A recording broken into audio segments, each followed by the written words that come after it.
As I got closer to our place, I stopped cold. What the heck? I had just come back from my trip. The place should be empty, but there was a light shining from our bedroom. I was certain I locked up when I left. Why was there a light on? Could we have been robbed? The only ones with keys are Troy and me, and he's not due back for weeks. A rush of dread hit me, but I couldn't just stand there paralyzed. Doing nothing could cost me. I immediately dialed 911. Hello, officer. There's a light on in my place, but no one's supposed to be there. When the officers showed up, we cautiously entered, heading down the hall and flinging open the bedroom door. What met my eyes was the last thing I expected. My name is Amy. I'm 30, and I work at a big-time food company. A couple of years back, a product I pitched took off big time, and I just got bumped up the ladder. More work, for sure, but it felt good being someone the team relied on. Plus, the pay bump let me sock away more cash. I've always been a penny pincher, making every dollar count. And here's why. 3 years ago, I married Troy, and that was a game changer. Work used to be my whole world, but now it's all about family and home. I dream about having a kid and getting our dream house. But dreams aren't cheap.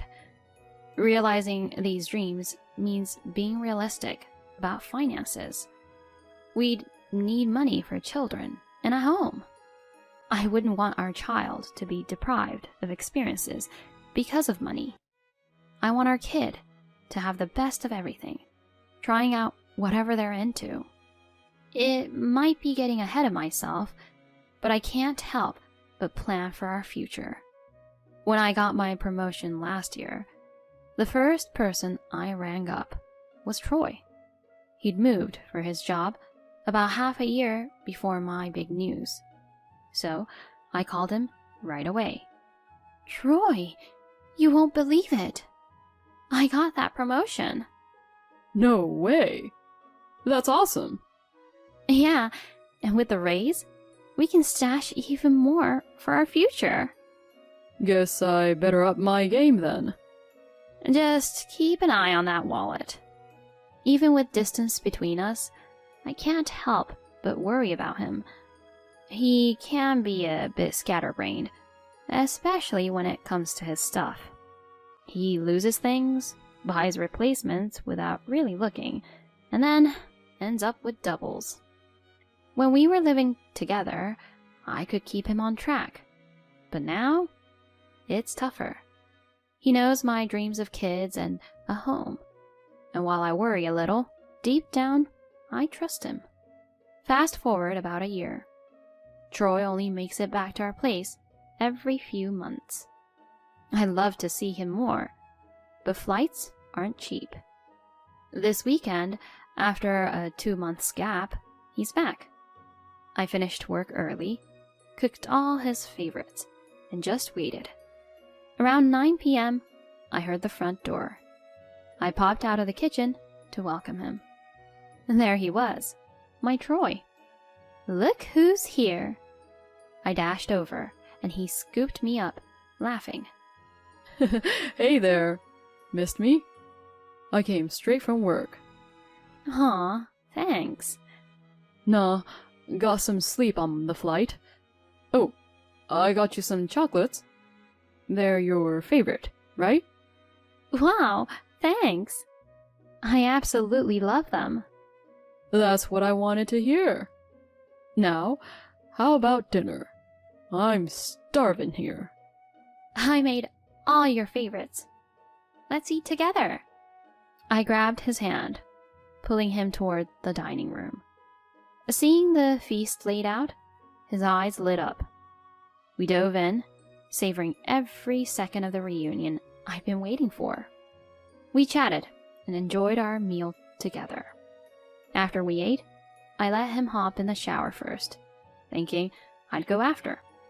Once I finished up some chores and got to the bedroom, I noticed he quickly set his phone down, like he was trying to hide something. "What's up with the phone?" I asked, getting that uneasy feeling. But he just looked away. Then he snapped back to his normal self. Wasn't trying to hide it. Just didn't want to be glued to it when you walked in. You didn't need to do that. It's pointless to be on my phone when we finally get to be together. I want to make the most of our time. Look at you, being all sweet. Hey, are you making fun of me? I was trying to have a moment here. My bad.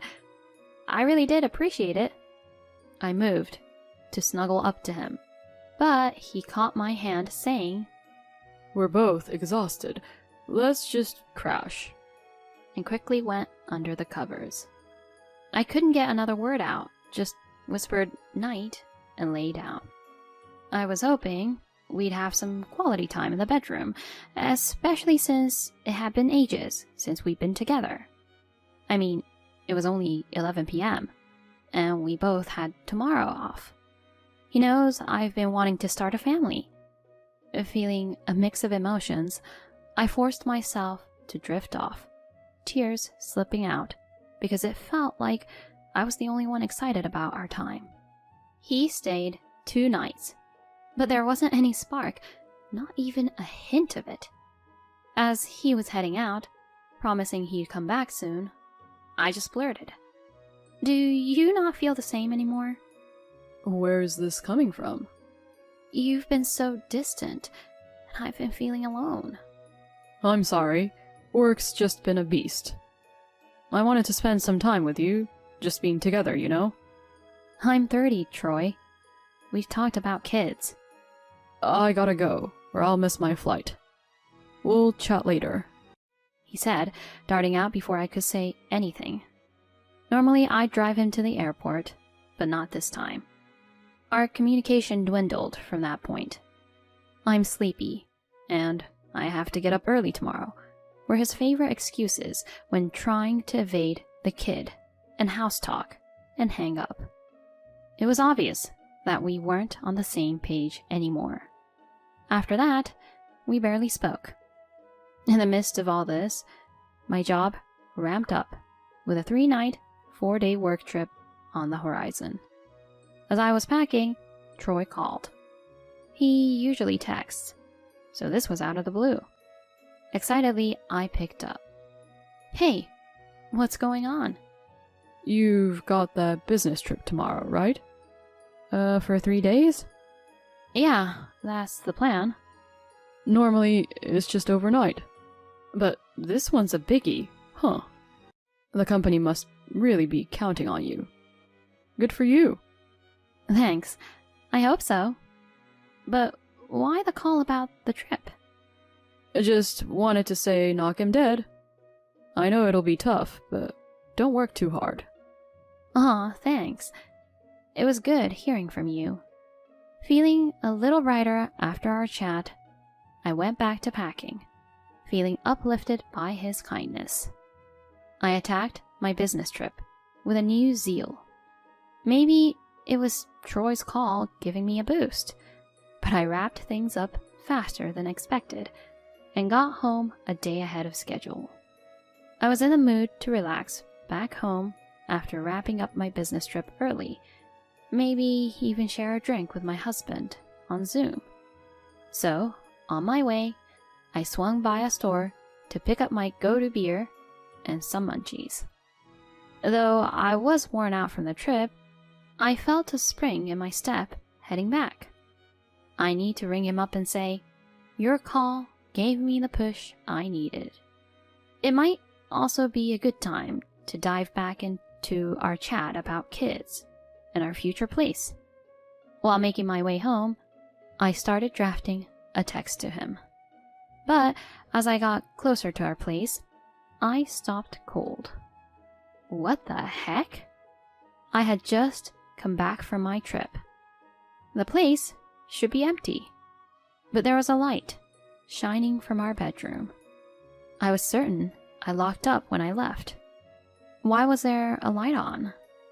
Could we have been robbed? The only ones with keys are Troy and me, and he's not due back for weeks. A rush of dread hit me, but I couldn't just stand there paralyzed. Doing nothing could cost me. I immediately dialed 911. Hello, officer. There's a light on in my place, but no one's supposed to be there. All right, ma'am. Can you give me your address? Sure, it's... A cop showed up in no time. I quickly filled him in, and we both made our way to the apartment. My heart was racing as we inched down the hallway. We reached the bedroom door, and after a brief look at each other, he burst in. What the? Huh? Both of us were taken off guard. Because right there, in all his glory, was my very naked husband. What the? Why are you here, Amy? And is that a cop? What's happening? He looked totally caught off guard, still standing there with nothing on. The cop seemed a bit embarrassed, obviously waiting to see my next move. I managed to say, "Why are you here early? Weren't you coming back next month?" I got a break. But why are you here? Weren't you returning from your trip tomorrow? I wrapped up ahead of schedule. Is that an issue? No, it just caught me off guard. Thought I'd surprise you. Oh, is that so? Then who's that under the covers? When we entered, I had spotted a face peeking out from the covers, likely belonging to a woman I didn't know. She probably assumed she was hidden because she hadn't budged. But I saw her. My husband, clearly flustered, tried to play it cool. Anger bubbled up inside me. You think you can just laugh this off? How much more are you planning on playing me for a fool? I won't forgive you for this. You won't just brush this one under the rug. Without waiting, I pushed past him and yanked the covers away. There was a faint ugh from behind me. Uncovered was a young woman. Who the hell are you? I demanded, my voice icy. The woman, her face pale, wouldn't meet my eyes and said nothing. Perhaps she hoped that staying silent about being the other woman might diffuse the situation. With the evidence right in front of me, both of them exposed, I quickly took out my phone and took photos. They tried to cover up, but it was too late. I also shot a video for extra evidence. The cop, who was still there, looked pretty taken aback by my actions. I then turned to him and said, "Could you get her out of here? She's a stranger in my home. Isn't this a form of trespassing?" But she's with your husband, right? This apartment's in my name, and I have no clue who she is. Please, escort her out. I held my ground.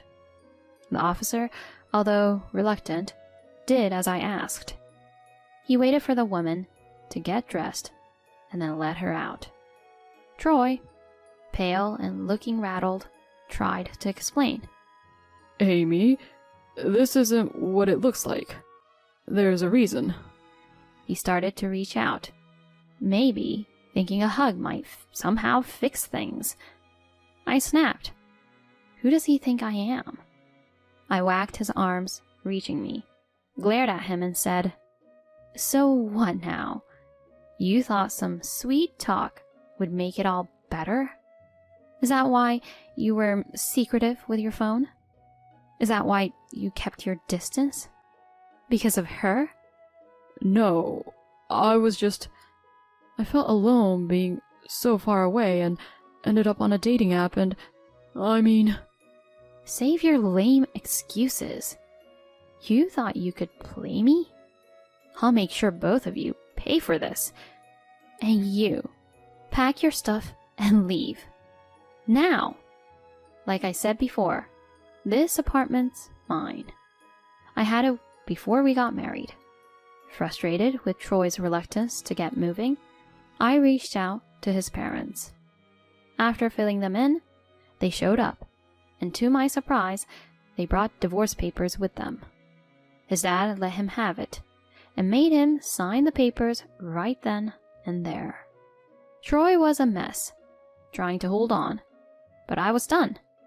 His folks took him back to their place. I filed the divorce papers right away, and even got an attorney to secure alimony.